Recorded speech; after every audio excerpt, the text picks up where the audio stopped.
Major Kalshi classes, online courses for all defense exams, recorded lecture, e-notes, daily live classes, online test. अब online पढ़ेगा तभी तो फौजी बनेगा India. Download the MKZ Learning app and fulfill your dreams. जय Hind, a very warm welcome to all the dear students. जैसा कि आप जानते हैं कि भारत में वर्ष 2021 में पेट्रोल के दाम दिन प्रतिदिन हाइक होते चले जा रहे हैं. इसका इम्पैक्ट हमारी इकोनॉमी पे तो पड़ ही रहा है, साथ ही साथ ये इशू, ये न्यूज़ आप सभी डिफेंस एस्पिरेंट के लिए महत्वपूर्ण रहने वाली है और विभिन्न प्रकार के प्रश्नों को ये उत्पन्न भी करती है. तो आज की क्लास में हम जानेंगे कि जो आपके क्रूड ऑयल्स होते हैं जिनसे आपका पेट्रोल डीजल बनाया जाता है, उनकी कीमतें कैसे निर्धारित की जाती हैं और अभी जो इसमें दाम बढ़ते चले जा रहे हैं वो किन कारणों से बढ़ रहे हैं और इसको, इन दामों को कौन कौन सी अथॉरिटीज़ रेगुलेट करती हैं. साथ ही साथ आज हम जानेंगे कि किस प्रकार के क्वेश्चंस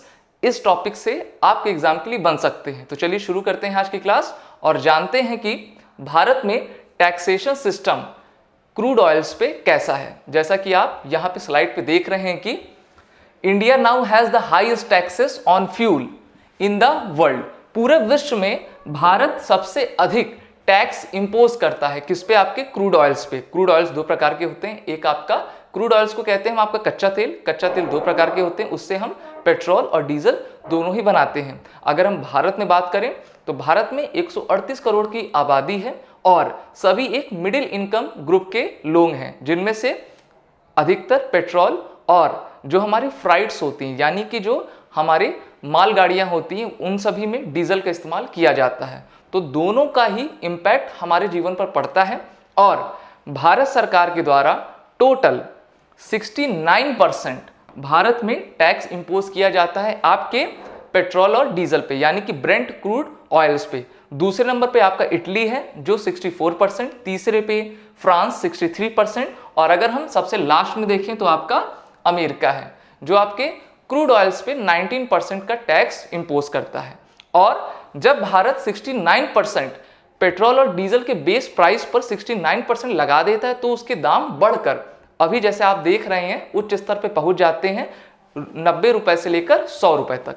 तो इस कारण से जो कि आपका पेट्रोल और डीजल होता है उनके दाम में लगातार वृद्धि होती चली जाती है, क्योंकि यहां पर सबसे ज्यादा टैक्स इंपोज किया जाता है किस पे? आपका क्रूड ऑयल्स पे. अब हम दूसरी स्लाइड से समझेंगे कि यहां पर कितने चरणों में टैक्स लगाया जाता है. तो देखिए यहाँ पे टोटल 3 चरणों में टैक्स लगाए जाते हैं. पहला आपका होता है एक्साइज ड्यूटी. यहाँ पर आप देख पाते होंगे ये आपका एक्साइज ड्यूटी है और एक्साइज ड्यूटी जो आपका केंद्र सरकार इसको इंपोज करती है, यानी कि केंद्र सरकार के द्वारा पेट्रोल और डीजल पर ये ड्यूटी लगाई जाती है, ये कर लगाया जाता है. On petrol the duty levied is 32.98 rupees per litre. अभी केंद्र सरकार के द्वारा पेट्रोल पर लीटर पेट्रोल पर 32.98 रुपए इंपोज किया जा रहा है, टैक्स लगाया जा रहा है. और while on diesel it is about 31.83 पर लीटर. और अगर हम पर लीटर डीजल की बात करें तो उस पर केंद्र सरकार जो आपकी एक्साइज ड्यूटी लगा रही है वो है आपका 31.83 रुपए, जिससे कि एक ये बहुत बड़ा हिस्सा है और ये आपके 69% में हर चीजें काउंट कर रहा है. फिर दूसरा आता है आपका हिस्सा राज्य सरकारों का. राज्य सरकारें जो आपकी पेट्रोल और डीजल पे टैक्स लगाती हैं उनको हम कहते हैं वैट. वैट का फुल फॉर्म होता है वैल्यू एडेड टैक्स और it varies from state to state. जैसा कि यहाँ पे आप देख पा रहे होंगे जो वैट होता है वो राज्य सरकारें अलग अलग वैट लगाती हैं आपके पेट्रोल और डीजल पे. सबसे अधिक वैट लगाने वाला जो आपके राज्य हैं वो इस प्रकार है. पहला मध्य प्रदेश, दूसरा केरला, तीसरा राजस्थान, चौथा कर्नाटका. ये जो है आपके पेट्रोल पर 30% से ज्यादा वैट लगाती हैं, जिससे कि पेट्रोल और डीजल के दाम और भी बढ़ते चले जाते हैं. एक हिस्सा आपका राज्य सरकार का हो गया, एक हिस्सा आपका केंद्र सरकार का हो गया और जो तीसरा हिस्सा है उसे हम कहते हैं डीलर कमीशन. क्या कहते हैं? Dealer commission. तो देखिए जहां से आपको पेट्रोल मिलता है, यानी कि जो पेट्रोल पंप्स होते हैं, चाहे वो आपके एचपी के हों, रिलायंस के हों, आईओसी के हों, वो भी अपना कमीशन तो लेंगे ही. और अगर हम दिल्ली में उनका कमीशन देखें, अगर हम एक राज्य दिल्ली ले लेते हैं और दिल्ली को उदाहरण मानकर वहां का डीलर कमीशन देखें तो वो है आपका 3.57 रुपीस पर लीटर। तो ये थे आपके 3 चरण जिस पर पेट्रोल के बेस प्राइस पर टैक्स लगते चले जाते हैं, और पेट्रोल डीजल पर का जो प्राइस होता है वो हमेशा हाइक होता चला जाता है। अच्छा, सरकारें इस पर क्यों टैक्स लगाती हैं? क्या सरकार को इतना टैक्स लगाना चाहिए? तो देखिए यहां पर आप आखिरी लाइन पे पढ़ते होंगे कि now the government is expected to gain close to 1.6 lakh crore rupees in additional revenues this physical from the excise duty hikes. जैसा कि आप जानते हैं कि कोरोना पीरियड 2020 में पूरा विश्व उससे ग्रसित था और भारत की इकोनॉमी पर सबसे ज़्यादा उसका असर देखा गया, और भारत सरकार चाहती है कि हम अपना रेवेन्यू बढ़ाएं। चाहे भारत सरकार हो या फिर भारत की राज्य सरकारें हों, उनका सबसे बड़ा रेवेन्यू कलेक्शन का सूत्र क्या होता है? आपके डीजल और पेट्रोल होते हैं। तो जितना अधिक उस पर टैक्स लगेगा उतनी ही आमदनी राज्य सरकारों और केंद्र सरकार को प्राप्त होगी, जिससे कि उस पैसे से राज्य सरकारें और आपकी केंद्र सरकारें इंफ्रास्ट्रक्चर कैपिटल एक्सपेंडिचर करती हैं, जिससे कि आपको रोड, हॉस्पिटल, मेडिकल फैसिलिटीज, ये सारी तमाम सुविधाएं उपलब्ध कराई जाती हैं सरकारों के द्वारा। तो ये कारण होता है कि भारत सरकारें या फिर राज्य सरकारें इतना टैक्स इंपोज करती हैं। वैसे ये तो बहुत ज़्यादा है और इस पर भारत सरकार को थोड़ा विचार करना भी चाहिए। अब हम आगे बढ़ते हैं और देखते हैं कि एक business-today.in की एक सर्वे है। यहाँ पर देखिए बताया गया है कि ये जो आपके पेट्रोल और डीजल होते हैं उनके प्राइस कैसे निर्धारित होते हैं। अगर हम मान लें, ये थोड़ा पुराना आंकड़ा है, 6 मई 2020 का है, फिर भी अगर हम इसे एक उदाहरण के रूप में माने तो देखिए अगर हम बेस प्राइस पेट्रोल पे देखेंगे तो 70.96 और डीजल पे देखें तो 18.49। अब इस पे फ्राइट यानी कि जो माल भाड़ा लगा वो कुछ इतना था। अब हम 3 चरण के इसमें ड्यूटीज देखेंगे, यानी कि 3 चरण के इस पे टैक्स देखेंगे। पहला आपका एक्साइज ड्यूटी जो केंद्र सरकार के द्वारा लगाया जाता है, और अगर आपसे एग्जाम में पूछ ले कि एक्साइज ड्यूटी क्रूड ऑयल्स पे किसके द्वारा लगाया जाता है, केंद्र सरकार, राज्य सरकार या फिर डीलर, तो आप बता लीजिएगा कि एक्साइज ड्यूटी भारत सरकार के द्वारा लगाया जाता है। तो देखिए एक्साइज ड्यूटी कितनी लगाई गई? 32.98 रुपीस किस पे? पेट्रोल पे, और 31.83 रुपीस किस पे लगा दी गई? डीजल पे। फिर अब आपका नंबर आया डीलर कमीशन का। डीलर कमीशन आपका 3.56 किस पे है? पेट्रोल पे, और 2.52 किस पे है? आपका डीजल पे। फिर बारी आती है आपकी राज्य सरकारों की, यानी कि VAT, including VAT on dealer commission. Dealer के कमीशन पर को मिलाकर जो वैल्यू एडेड टैक्स राज्य सरकार के द्वारा क्रूड ऑयल्स पे लगाया जाता है वो कुछ इस प्रकार है: 16.44 पेट्रोल पे और 16.26 आपके डीजल पे। इन सभी टैक्सेस को मिलाकर जो कंज्यूमर है उसको कितना पे करना पड़ेगा? उसको आपका 71.26 और 69.39 रुपीस पेट्रोल और डीजल पे करना पड़ता है। अगर हम अभी की कीमतें देखें तो ये पेट्रोल और डीजल पे लगभग 85 से लेकर 100 रुपए तक हैं, जो कि बहुत ही ज्यादा है। और पूरे विश्व में सबसे अधिक अगर टैक्स इंपोज किया जाता है आपके क्रूड ऑयल्स पे तो वो है भारत के द्वारा, और सबसे कम अमेरिका के द्वारा।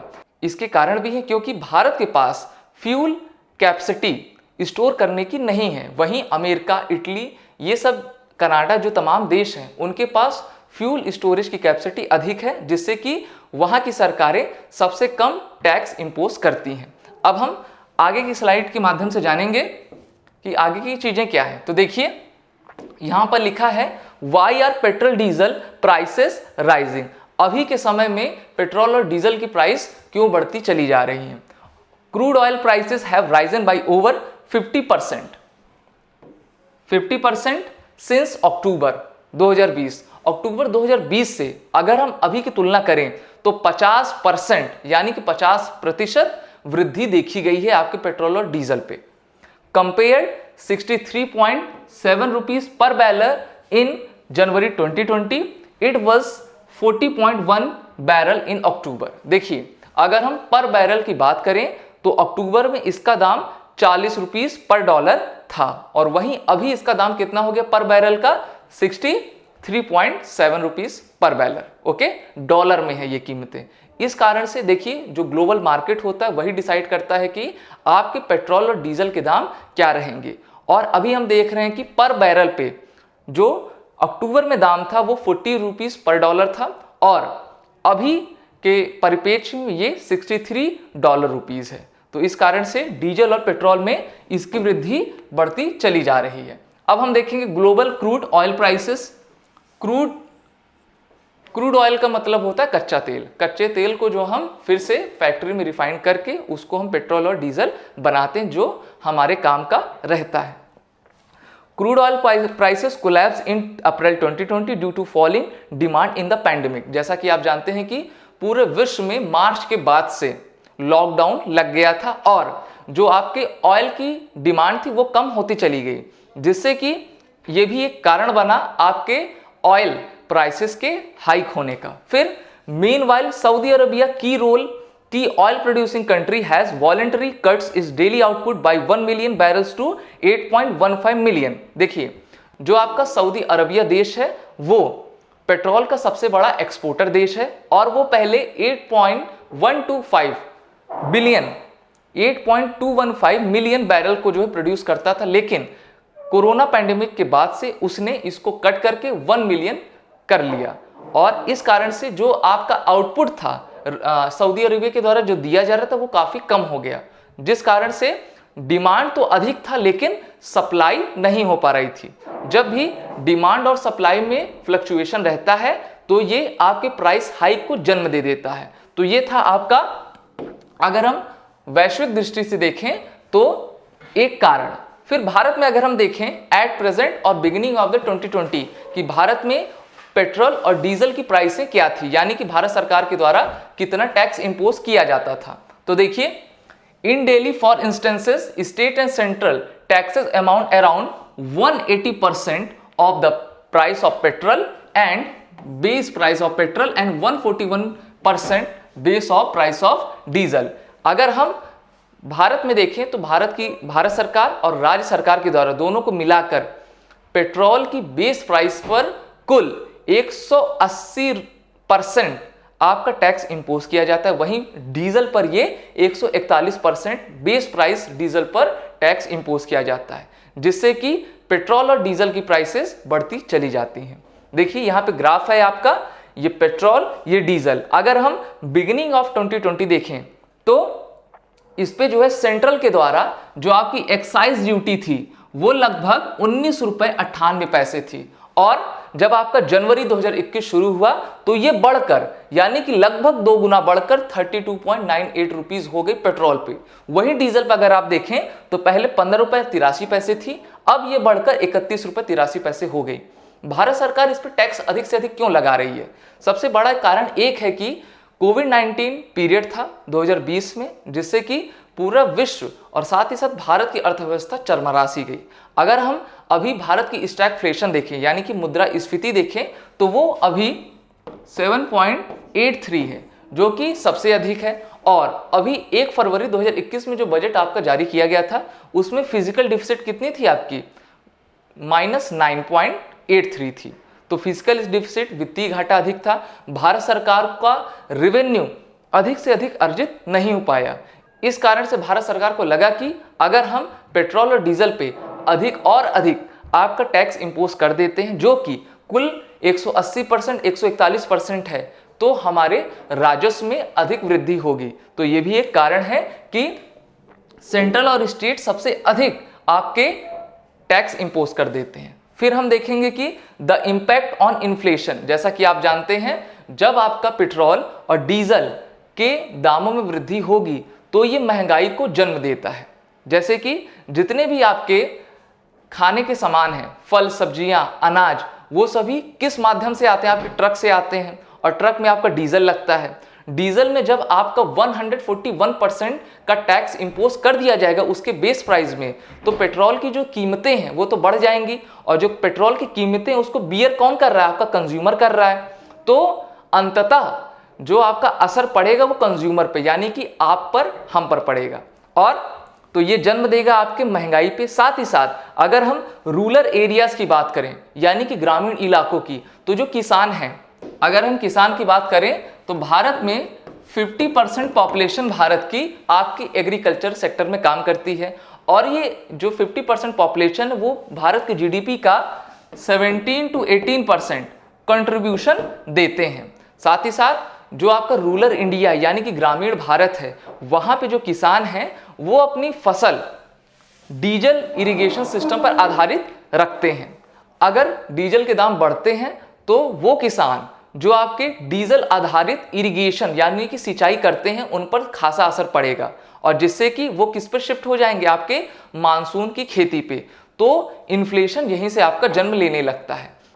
अगर हम आपके ट्रांसपोर्ट वाहनों की बात करें तो इसमें आपका एरोप्लेन, ट्रेन, कार, बस ये सभी आते हैं जो कि अधिकतर डीजल आधारित रहते हैं यानी कि डीजल से संचालित होते हैं, और डीजल का दाम बढ़ने पर आपके किराए भाड़ा में वृद्धि हो जाएगी जो कि इन्फ्लेशन को जन्म देता है।